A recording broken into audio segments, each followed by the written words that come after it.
이번 사연은 동서 부모님에게 동서 욕을 하던 시부모가 동서에게 버림받더니 쓰니님에게 잘해준다는 사연인데요.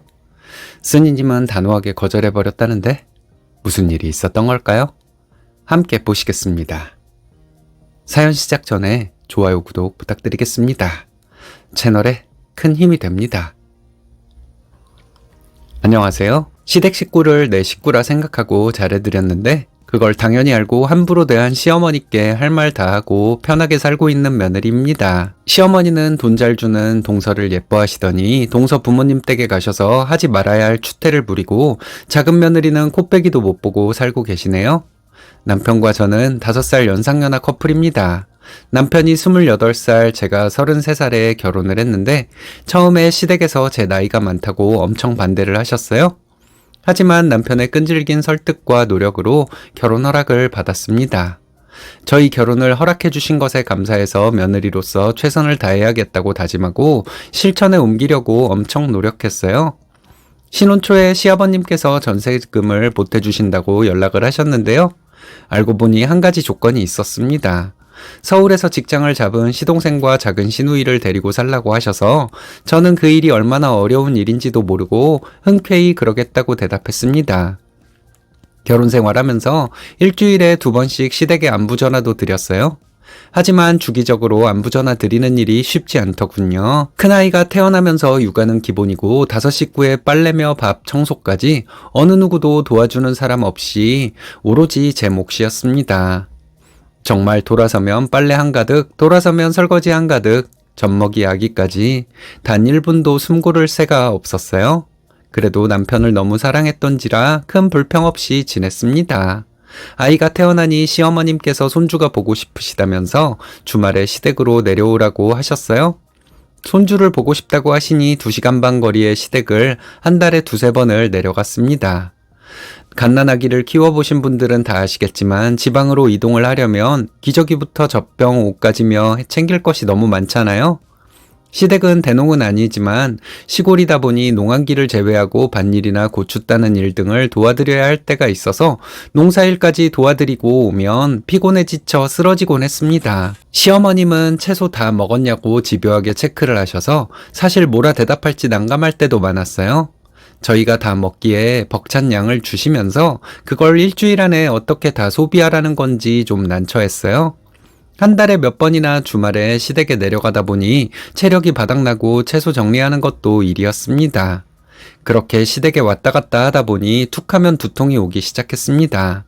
아이 키우는 일 자체도 힘든데 우리 3 식구만 사는 것도 아니고 시동생 2명을 챙기랴 밤에 2시간마다 깨서 우는 아이 때문에 늘 비몽사몽이었거든요.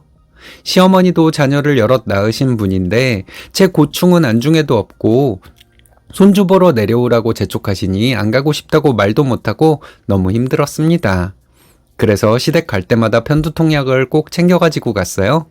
겨울철이 되고 시골에 농사일이 없다 보니 시부모님께서는 할 일이 없어서 몸이 근질거린다면서 저희 집으로 자주 올라오셨습니다.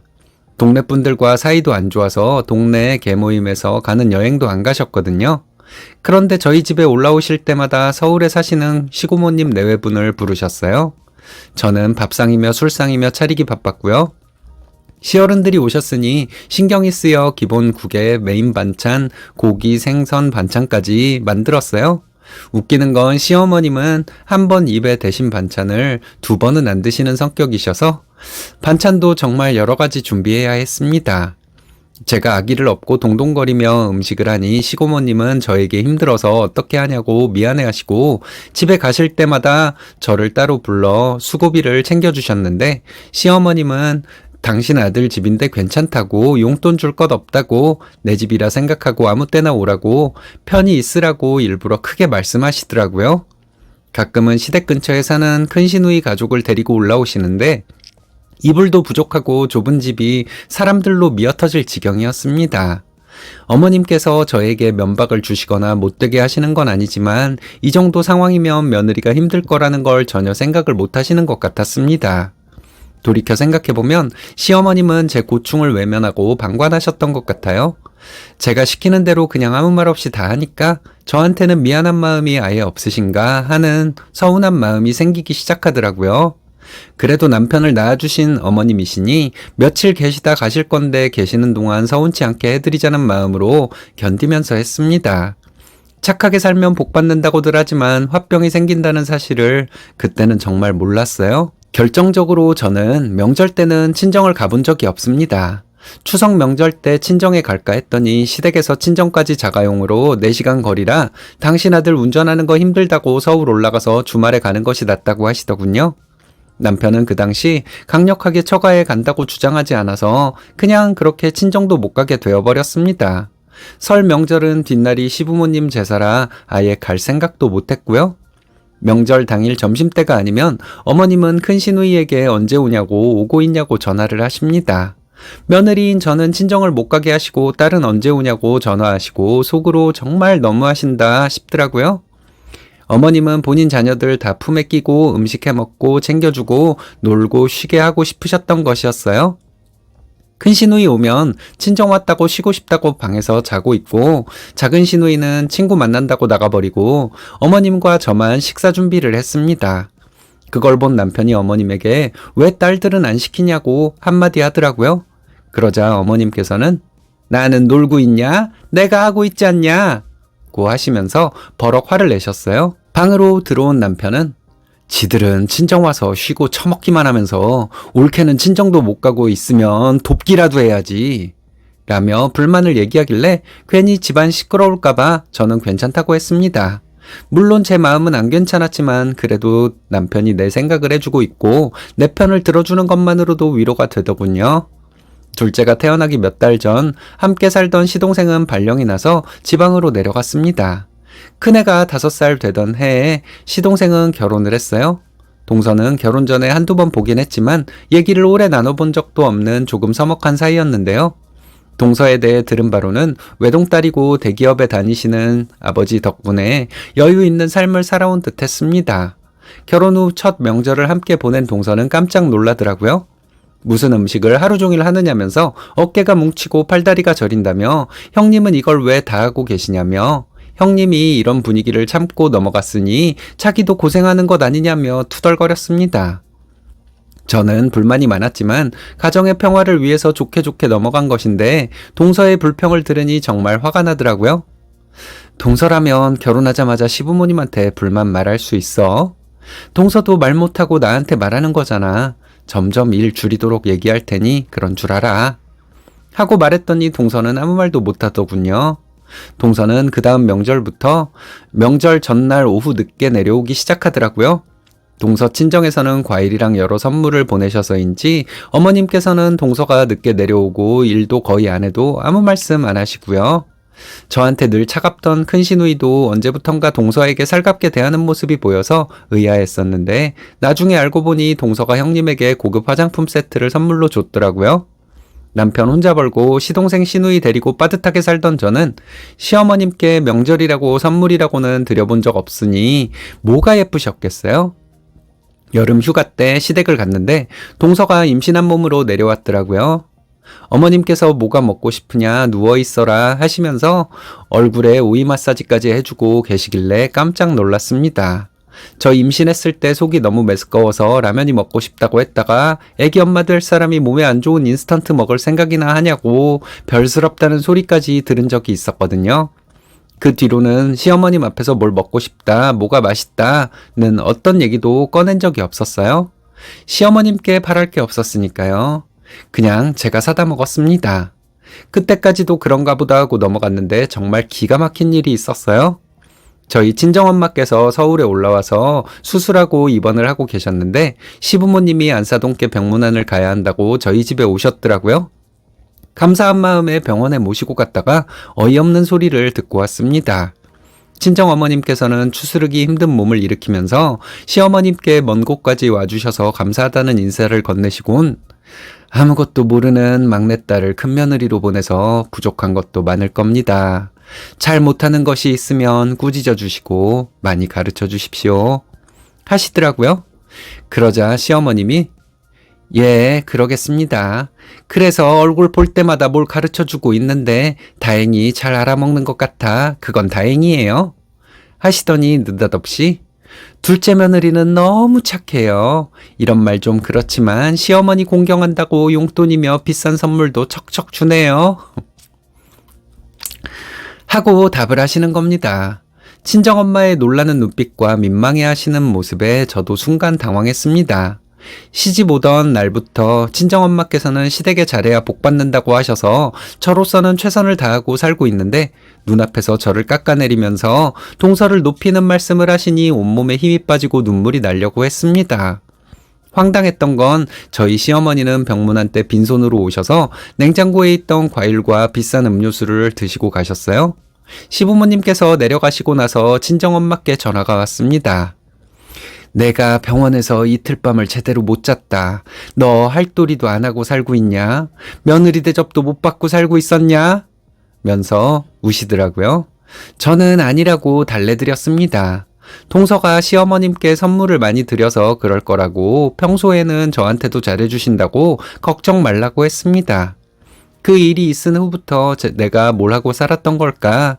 남들처럼 달콤한 신혼생활도 없이 시동생 시누이와 같이 살면서 시골에 내려오라면 내려가고 당신들 일거리 없어서 심심하다고 서울에 올라오면 대접해드리고 명절 때 친정을 못 가도 불평 한 번 안 하고 할도리 다 하면서 살았는데 결국은 친정엄마 가슴에 상처를 냈구나 싶어서 너무 화가 나고 속상한 마음이 컸습니다.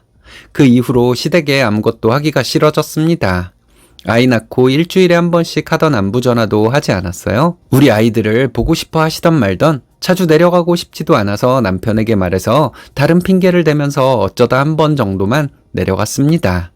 그러니 시어머님은 답답하신지 제게 전화를 하셨어요. 안부 전화도 안 하고 내려오지도 않으니 너 무슨 일 있냐고 따지시더라고요. 어머님은 돈 선물 잘 주는 둘째 며느리만 예뻐하시잖아요. 저희 엄마 병문안 가서 있지도 않은 동서 칭찬만 하고 저는 가르칠 게 많다고 하시는데 제가 어떻게 어머님께 잘할 수 있겠어요. 이제 전 아이들 키우는데 집중할 거예요. 그동안 하던 안부 전화도 안 할 거고요. 대신 명절 어버이날 제사 정도는 챙길 테니 그런 줄 아세요. 어머님 돈 좋아하시잖아요. 돈 잘 주는 동서랑 친하게 지내세요. 하고 전화를 끊어버렸습니다. 동서가 아기를 낳고 나서 시부모님은 아기가 보고 싶다면서 동서를 부르기 시작했습니다. 하지만 동서는 너무 어린 아기 차 태우고 멀리 다니면 좋지 않다고 시댁에 내려가지 않더라고요. 그러자 시부모님은 손주가 보고 싶다면서 동서 집을 가시기 시작했습니다. 그 당시 동서는 친정부모님 댁에 같이 살고 있었습니다. 사돈 방문에 동서 친정어머님은 반가이 맞으시며 대접해드리셨나봐요. 그 후로 저희 집이 아닌 동서 친정집으로 자주 가시더라고요. 어느 날 동서가 제게 전화가 와서 하소연을 하는 겁니다. 시부모님이 너무 자주 오셔서 힘들다고 본인보다 친정어머님께서 손님 치르시느라 몸살이 났다며 너무 힘들다. 시어머님이 너무 개념이 없으신 것 같다고 저보고 그동안 어떻게 참고 사셨냐 하더라고요. 그 이후에 여러 번 동서네 집을 찾아갔던 시부모님은 동서와 영원히 연을 끊고 말았습니다. 알고 보니 시부모님께서 큰 시누이네랑 여행을 다녀오다가 다 함께 동서가 살고 있는 친정에 가셨더라고요. 식사를 끝내고 약주를 한잔 하시면서 시아버님께서 며느리의 도리에 대해 동서 친정아버님과 얘기를 하시면서 동서는 못하는 게 좀 많다. 자고로 며느리는 시댁에 이렇게 저렇게 해야 하는데 모르는 게 너무 많다고 하시면서 좀 가르칠 건 가르쳐서 보냈어야 했다고 면전에 대고 동서 부모님을 민망하게 했던 거죠. 동서는 어이가 없었답니다. 친정부모님이 차려주시는 밥을 드시면서 며느리 흉을 보고 계시니 얼마나 기가 막혔을까요? 시부모님 가시고 나서 동서는 도련님과 한바탕 크게 싸우고 앞으로 시댁을 혼자 가든지 이혼을 하든지 선택하라고 했다네요. 도련님은 그때야 현실을 직시한 듯 했어요. 아내를 지켜주기로 마음먹고 동서 말을 따르기 시작했습니다. 다음 명절부터 동서의 얼굴을 볼 수 없었어요. 동서와 조카는 시댁에 오지 않고 도련님 혼자 내려오십니다. 그 일이 있은 후부터 시부모님 태도가 완전 바뀌기 시작하더라고요. 제가 내려갈 때마다 동서 욕을 엄청나게 하시면서 사돈이 딸 잘못 키워서 보냈다고 몇 번을 강조하시더라고요. 저는 시어머님의 그 말이 너무 듣기 싫었어요. 어머님, 동서 친정에 가셔서 동서를 흉보는 말씀을 하셨잖아요. 저도 어머님께 감정 안 좋아서 자주 안 내려오잖아요. 어머님은 왜 그렇게 며느리들을 못 잡아먹어서 난리세요? 지금이 무슨 조선시대도 아니고요. 동서가 어머님께 돈 드리고 잘해서 예쁘다더니 왜 눈치 없이 사돈댁에 가셔서 막말을 하고 그러세요? 다 자업자득인 거예요. 저한테 동서 얘기하지 마세요. 했습니다. 어머님은 아무 말도 안 하시더군요. 이상해서 어머님을 쳐다보니 울고 계셨어요. 큰아가 그동안 정말 미안했다. 너만한 며느리 없다. 그리고 네가 딸보다 낫다. 하시면서 태도를 바꾸시더라고요. 그러자 옆에 있던 남편이 엄마 그걸 이제 하셨어요? 이제 며느리 귀한 줄 아세요? 그리고 이 사람이 그동안 엄마한테 얼마나 잘했어요. 묵묵히 집안일도 많이 하고 애들도 잘 키웠잖아요. 주변에 봐도 이렇게 착하고 현명한 애 없어요. 내 사람 내가 지켜줘야겠어요. 내 아내 고생하는 거 이제 못 봐요. 앞으로 명절 차례도 없애고 명절에 점심만 먹고 바로 처가에 갈 테니 그런 줄 아세요. 했습니다. 시어머님은 풀이 죽은 표정으로 그래 너희들 마음대로 해라. 나는 이제 너희들이 얼굴 보여주면 감사히 생각할게. 하시더라고요. 남편이 그 말을 할 때 시어머님이 당연히 안 된다고 할 줄 알았는데 순순히 알겠다고 하셔서 놀랐습니다. 그래서 저희는 명절에 차례를 지내지 않고 친정도 갑니다. 시어머님은 친정 갈 때 이것저것 챙겨주시기도 하시고요. 남편이 자기 사업을 시작하면서 저희는 이제 좋은 학군에서 잘 먹고 잘 살고 있어요. 애들이 크니 친정에도 자주 가고 있고요. 시어머님은 동서한테 크게 당해서 그러신지 저희 집도 거의 오지 않으십니다. 그래도 병원 가실 일이 있어서 저희 집에 오시면 잘 대접해드리고 있습니다.